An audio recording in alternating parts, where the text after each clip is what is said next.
Hey, hi, and welcome to another time. I don't know what happened. Okay, let's get ready again. Let's try again. All right, ready? Ready? I can't. No, I'm still laughing. They made me laugh. It was Moira's fault. Okay, be serious. All right, here we go. Hey, hi, and welcome to another weekly connection. And if Moira doesn't make me laugh again, we can get going here.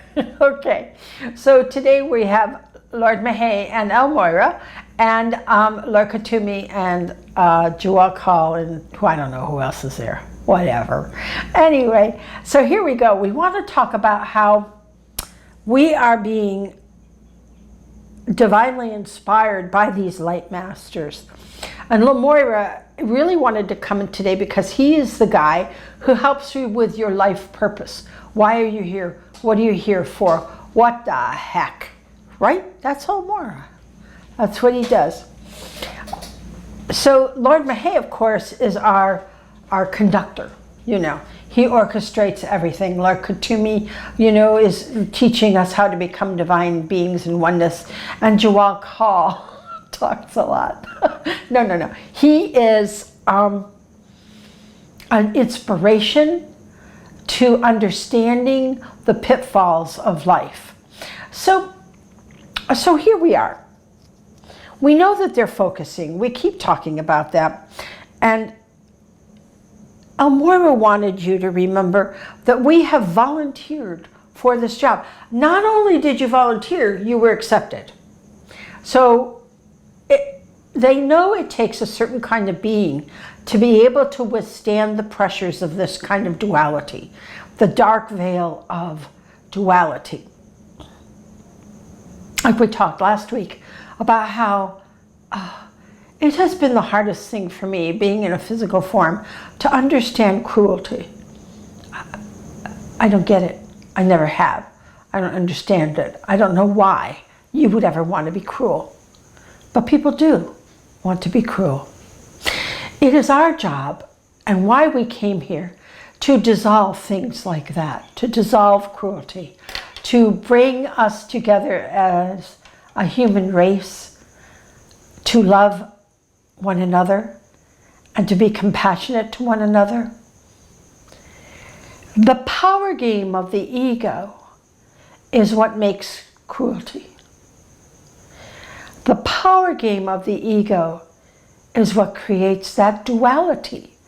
It doesn't hurt me, so therefore it doesn't matter that I hurt you. That duality is false. If I hurt you, I do hurt me very much.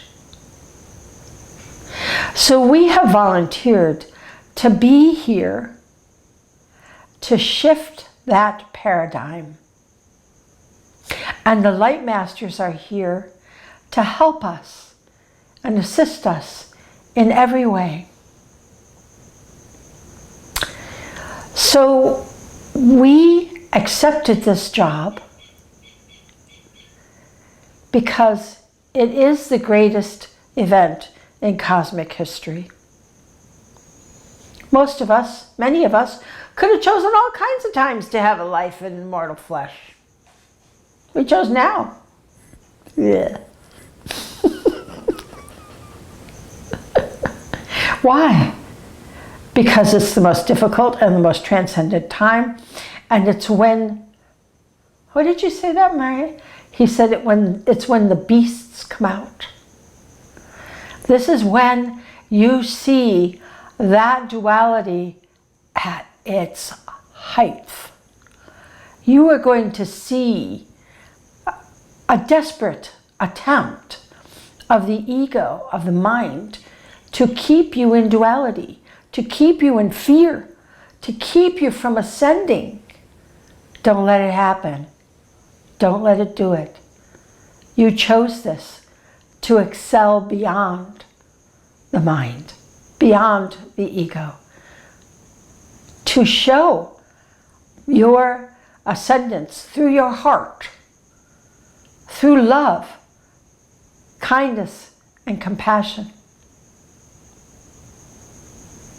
So you are a very important part of this whole play, that you learn every day more and more.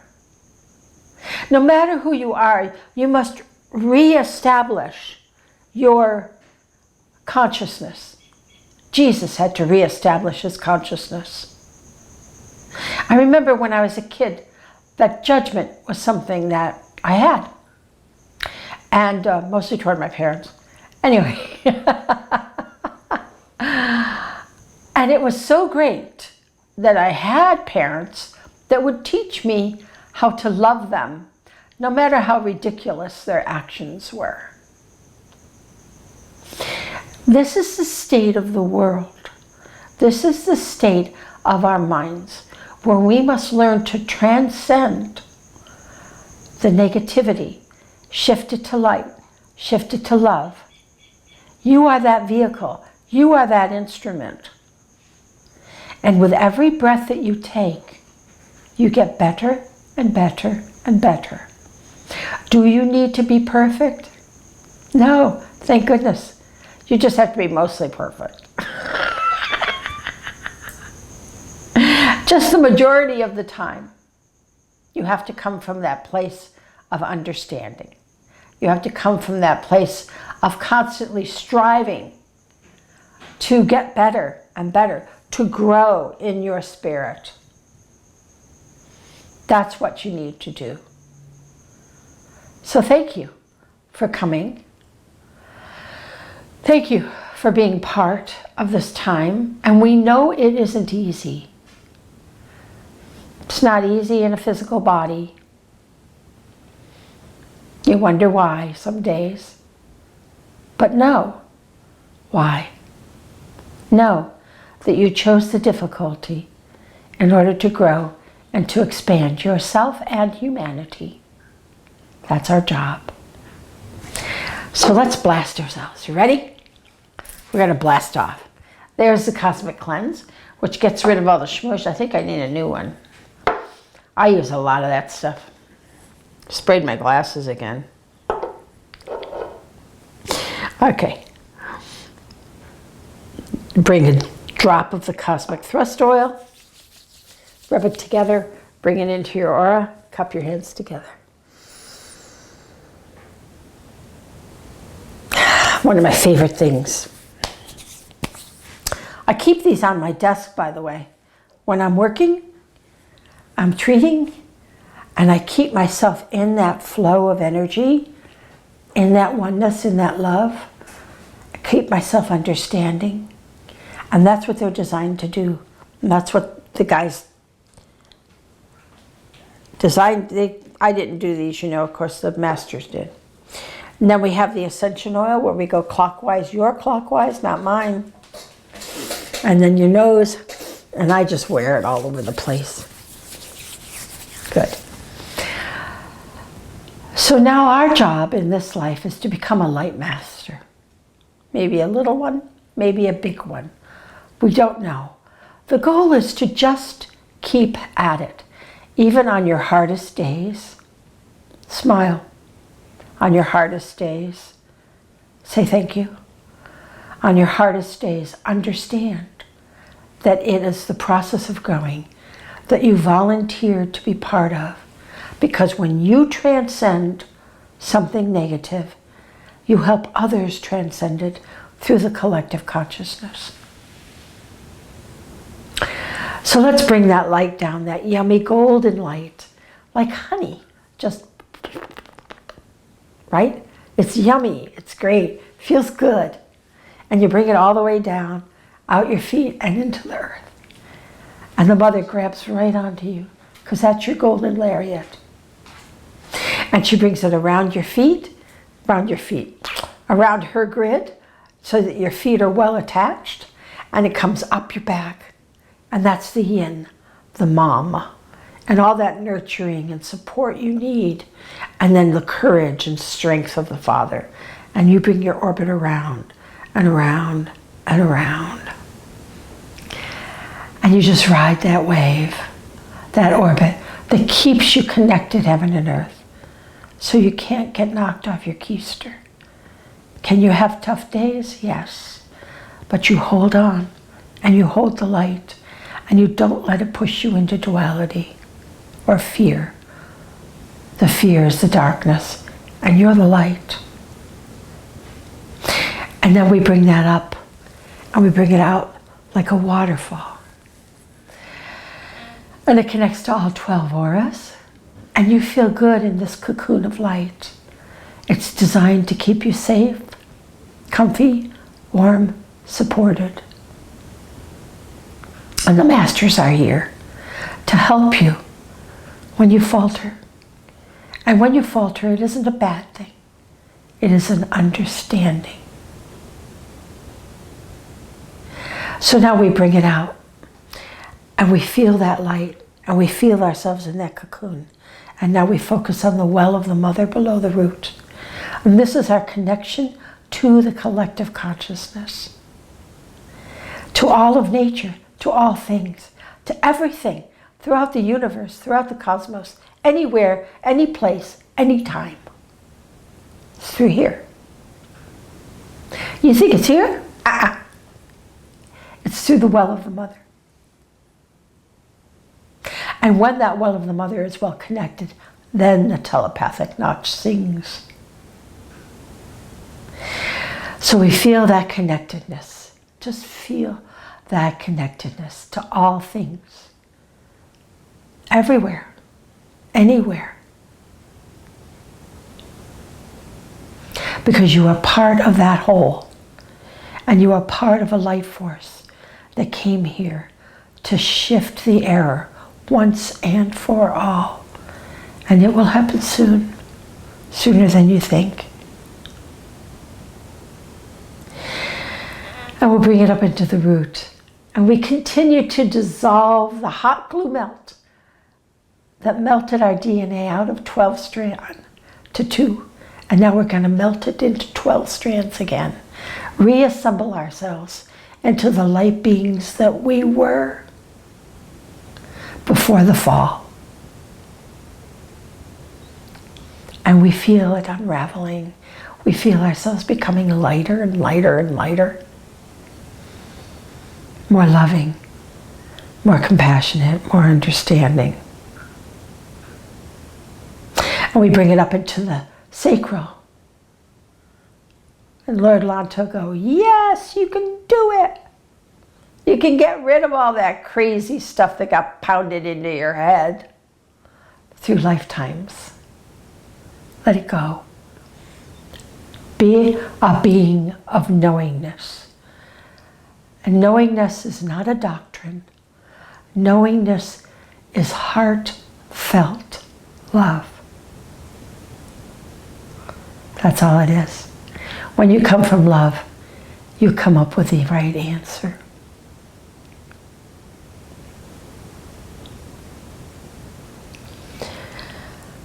Just feel that those light strands unravel.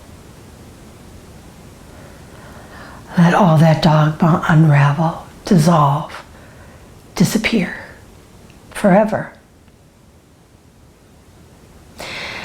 And bring it up into your spleen, conscious use of power chakra,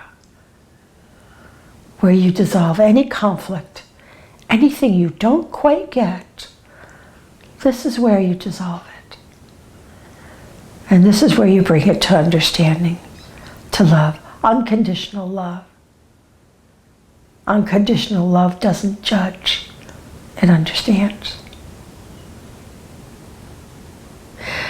And then you bring it into your solar plexus, because the more you understand, the more you share it. The more you're able to share that love.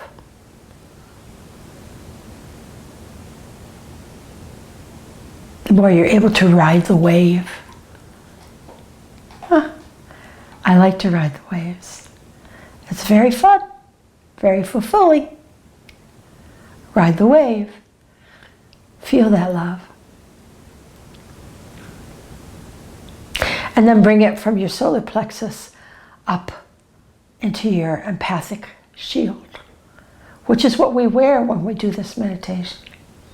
And that empathic shield removes judgment and allows us to be compassionate and loving. We bring it up into our heart so that we radiate love, so that we are not in duality, but in love. And that's exhibited through kindness and compassion and understanding. And we feel that energy move upward into the empathic, the other one, the conscious intention. And now our intention is to be the Johnny light seed we were born to be the light seed, radiating that out, out, out, out, out, through our heart and our solar plexus, through our whole being, so that we, first and foremost, have a happier life. There is no life on earth that isn't without stuff, but you get through it much easier, much faster. And we manifest the loving world that we seek. And we bring it into our throat. And we feel that love. We share that love. We are that love in all that we do and say and be.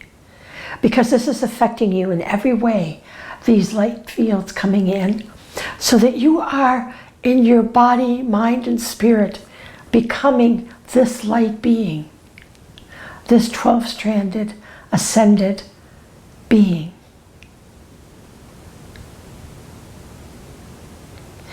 And we bring it into our third eye. Good. And we radiate our confidence, our knowingness, shining up our crown, because we are a light seed. And we radiate it through the telepathic notch. And others feel it too. They feel you and your energy. You feel it. You feel that energy. When you get stuck, put your light on.